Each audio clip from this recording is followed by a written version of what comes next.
Assalamualaikum warahmatullahi wabarakatuh. Saudaraku, bagaimana kabarnya? Semoga selalu dalam lindungan Allah Subhanahu wa taala. Pakai masker ya, karena masih masa pandemi. Kita mau bahas apa ini? Oh iya, tentang tahlil ya. Tahlil ya. Ada apa dengan tahlil, saudaraku? Ada yang mengatakan tahlil itu katanya bid'ah. Kemudian tahlil itu katanya tradisi Hindu. Tahlil itu katanya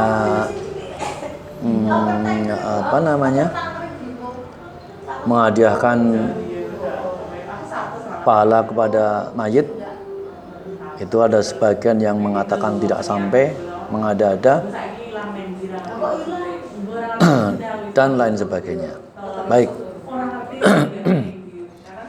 Mari kita coba bahas, semoga ini bermanfaat ya. Begini saudaraku, ketika orang melakukan tahlilan itu yang dilakukan itu apa? Paling enggak orang melakukan acara tahlilan, unsurnya itu ada 4. Yang pertama ya, itu sebagai ajang silaturahim, karena mengumpulnya orang-orang di suatu tempat, kemudian di situ untuk berniat melakukan suatu kebaikan sesama saudara muslim. Ini berarti silaturahim, dan itu urusan Islam. Jadi silaturahim itu dianjurkan dalam Islam. Jadi bukan keluar dari Islam. Unsur yang kedua, mereka ngumpul melakukan apa? Mereka kumpul melakukan majelis zikir. Yang dibaca adalah kalimat thayyibah.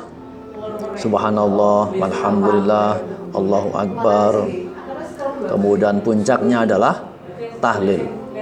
Abdul zikri la ilaha illallah. Itu yang namanya kalimat tahlil. Majelis zikir fadilahnya luar biasa.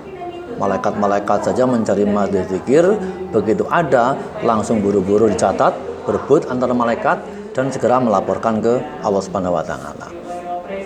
Itu unsur yang kedua ya.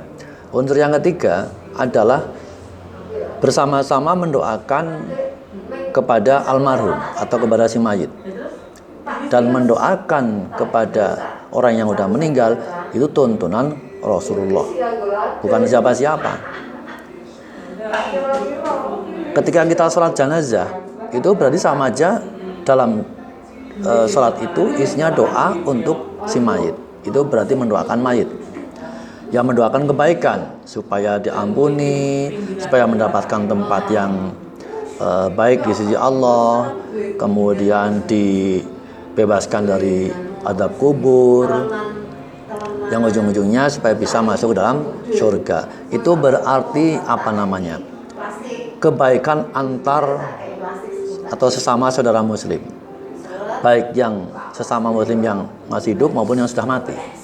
Bukannya Rasul juga mengajarkan tentang kita mendoakan kepada saudara-saudara muslim dimanapun berada, baik muslim laki-laki, muslim perempuan, baik yang masih hidup maupun yang sudah meninggal.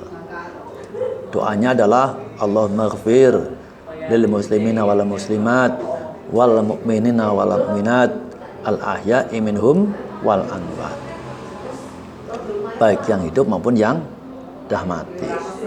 Itu kan berarti nyambung. Nah, sering sebagian salah mengartikan bahwa orang yang sudah meninggal putus segala amalannya kecuali 3 perkara. Kan ada itu hadisnya. 3 perkara itu ya, yang pertama adalah sedekah jariah. Yang kedua, ilmu yang bermanfaat. Yang ketiga, doanya anak yang soleh.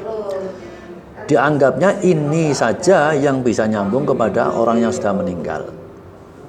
Nah, bentar, ini ada WA masuk ya. Oke, baik. Nah, memang benar kalau orang yang sudah meninggal memang sudah terputus segala amalannya. Kenapa? Ya kan orangnya udah nggak bisa berbuat apa-apa, jasadnya udah nggak bisa berkutik, mau sholat nggak bisa, mau berpuasa nggak bisa, mau kerja bakti juga nggak bisa, mau apapun nggak bisa, maka terputus. Cuman dalam internal orang yang udah meninggal itu masih ada hal-hal yang bisa nyambung, yaitu sodakohnya ketika masih hidup, ya, sodakoh jariah, kemudian ilmu-ilmu yang dia berikan yang itu bermanfaat dan diamalkan oleh orang yang diberikan ilmu itu.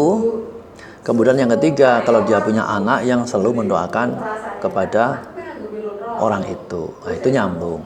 Itu dari sisi apa? Internal orang itu. Dari dalam maksudnya. Tapi kalau yang dari luar orang itu, eksternal, itu kan punya saudara-saudara muslim yang selalu bisa berbuat kebaikan untuknya walaupun dia udah meninggal. Misalkan mendoakan, kemudian bersedekah di atas namakan dia walaupun udah meninggal. Itu kan masih bisa nyambung. Ya, mendoakan, kemudian mensedekahkan di atas namakan almarhum, kemudian termasuk mengirim pahala dari bacaan-bacaan Quran. Misalkan saya membaca Quran atau membaca Fatihah, diniatkan pahalanya dihadiahkan kepada siapa yang saya tuju. Itu bisa, insya Allah bisa nyambung. Dan itu pahala yang saya hadiahkan kepada almarhum itu tanpa mengurangi pahala yang diterima oleh saya pribadi. Enggak, Allah jangan diukur seperti itu. Oh, kalau hadiahnya sudah, pahalanya sudah diberikan kepada almarhum, kemudian pahalanya jadi hilang. Enggak begitu. Allah jangan digunakan pakai rumus matematika, enggak bisa. Gitu ya. Nah, terus kemudian bagaimana dengan tradisi itu? Kan bukannya itu tradisi Hindu, 3 hari, 7 hari, 40 hari. Kalaupun itu sebagai tradisi Hindu, apa salahnya kalau diambil alih menjadi tradisi Islam? Coba, di mana yang salah? Sekarang begini, ketika orang Hindu itu pada peringatan 3 hari, 7 hari, 40 hari itu ngapain coba? Mereka itu kan berbuat yang menyimpang. Contoh, mungkin seperti mengadakan sesaji, disembahkan kepada para dewa atau arwah-arwah, itu kan perbuatan menyimpang. Nah, daripada untuk berbuat maksiat kepada Allah, penyimpangan, lebih baik kita pakai hari-harinya Allah itu, yang itu adalah semuanya hari itu baik, kita pakai untuk hal yang manfaat, yang itu untuk hal-hal yang bersifat Islami. Itu tadi, masjid zikir, silaturahim, bersedekah, dan mendoakan kepada bersedekah kepada orang yang tetangga-tetangga yang datang. Nah, itu kan lebih baik. Apa yang sama? Emang Hindu itu kalau 3 hari, 7 hari, 40 hari, emang dia ngapain? Emang dia membaca tahlil, membaca kalimat thayyibah? Enggak kan? Terus di mana dong samanya? Ya enggak sama lah. Jangan mengada-ada ya. Itu yang mengada-ada malah bid'ah sendiri nanti. Nah. Oke, kemudian unsur yang keempat itu apa? Unsur yang keempat adalah bersedekah. Jadi shahibul bait itu bersedekah kepada tangga yang datang. Sebab sedekah itu juga urusan Islam. Perintahnya langsung dari Allah Subhanahu wa taala dalam Al-Qur'an ya. Barang siapa yang mensedekahkan sebagian hartanya, baik di kala lapang maupun sempit, maka baginya adalah surga yang di bawahnya mengalir sungai-sungai. Nah, tuh. Jadi perintah sedekah itu enggak cuma di kala lapang. Kalau orang yang sedang di lapangan rezekinya, kemudian kalau mereka itu bersedekah, itu wajar. Kalau enggak bersedekah malah itu keterlaluan. Tapi perintahnya juga ketika lapang dan sempit. Kalau orang itu bersedekah di kala sempit, ya jangan dihalang-halangi. Kalau kita menghalang-halangi tahlil, namanya berarti kita memutus ladang sedekahnya banyak orang. Dalam satu kampung itu udah berapa yang mau melaksanakan tahlil tapi ditakut-takuti dengan bid'ah, sehingga sama aja kita menghalang-halangi hal kebaikan untuk bersedekah. Perkara dia itu kemudian dianggapnya wong sedang berduka kok bersedekah, kita jangan melihat dari kasat mata. Emang udah ditanyakan kepada orang itu. Ya tujuan kita enggak apa-apa kalau mau memperingatkan. Jadi yang namanya bersedekah itu jangan terlalu dipaksakan, apalagi sampai memperingati tahlil, sampai hutang-hutang kepada tetangga, itu diperingatkan saja. Cuman biasanya kalau orang mengadakan tahlil, itu justru tetangga yang memberikan sedekah kepada sohibul bait itu yang mau punya hajat itu justru dari situ. Bukan malah orang yang punya hajat yang mengeluarkan hartanya, enggak, malah dibantu oleh para tetangga. Sampai beras saja kadang-kadang sampai berlebih. Nah, itu. Kalau begitu bagaimana hukumnya? Kan nggak bisa kita langsung menjustifikasi bahwa tahlil itu adalah jelek. Ya, itu urusannya masih urusan Islam. Selama itu masih urusan Islam, bukan keluar dari Islam, maka itu berarti bukan bid'ah. Jadi jangan berpatokan hanya kepada, kan nggak dicontohkan oleh Rasul. Iya, tapi kan Rasul patokannya nggak cuman yang dicontohkan saja.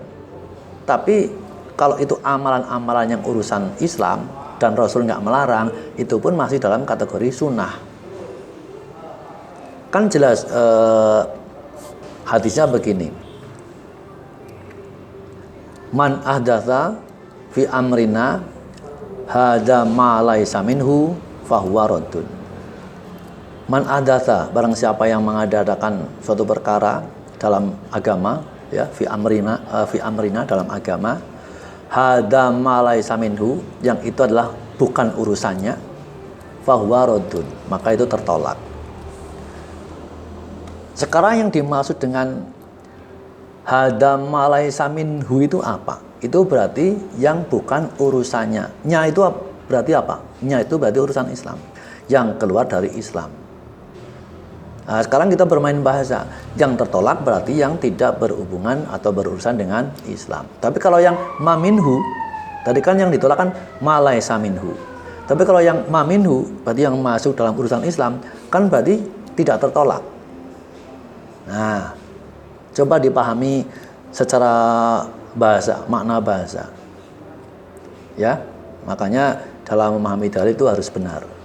Jangan sampai kita menafsirkan yang berbeda sehingga itu menjadi melenceng kemana-mana, ujung-ujungnya menyalahkan orang yang tidak sesuai dengan tafsirnya kita sendiri.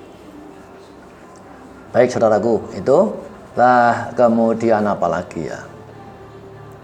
Jadi jelas ya, jadi kalau masalah tahlil itu adalah masih urusan dengan Islam. Jangan nisbatkan bahwa itu tradisi Hindu. Enggak, emang orang Hindu ngapain? Emang orang Hindu yang memang mengucapkan la ilaha illallah, subhanallah, alhamdulillah, Allahu akbar. Enggak. Malah mereka enggak tahu doanya seperti apa itu. Ya, wallahu a'lam bishawab. Baik, mudah-mudahan itu bermanfaat saudaraku. Mari kita jalin persatuan ukhuwah Islamiyah ya, supaya kita bisa kuat, tidak gampang untuk dipecah belah. Karena di luar sana banyak orang yang tidak suka dengan Islam, berusaha untuk menghancurkan Islam, dan cara menghancurkan Islam itu bukan dari kekuatan luar, tapi dirapuhkan dari dalam. Di antaranya apa? Dipecah belah, dibikin firqah-firqah. Naudzubillahi min dzalik ya. Semoga kita tetap bisa kokoh bersatu dan Islam itu kuat, jaya. Dan semoga kita senantiasa menjadi hamba-hamba yang istiqomah, berjalan di jalan-jalan yang diridhoi oleh Allah Subhanahu wa taala. Demikian yang bisa saya sampaikan saudaraku. Kalau ada hal yang kurang berkenan, kata-kata yang kurang enak, mohon dimaafkan. Saya hamba yang dhaif, tidak lepas dari dosa dan khilaf. Semoga Allah mengampuni kita semua. Saya tutup. Wassalamualaikum warahmatullahi wabarakatuh.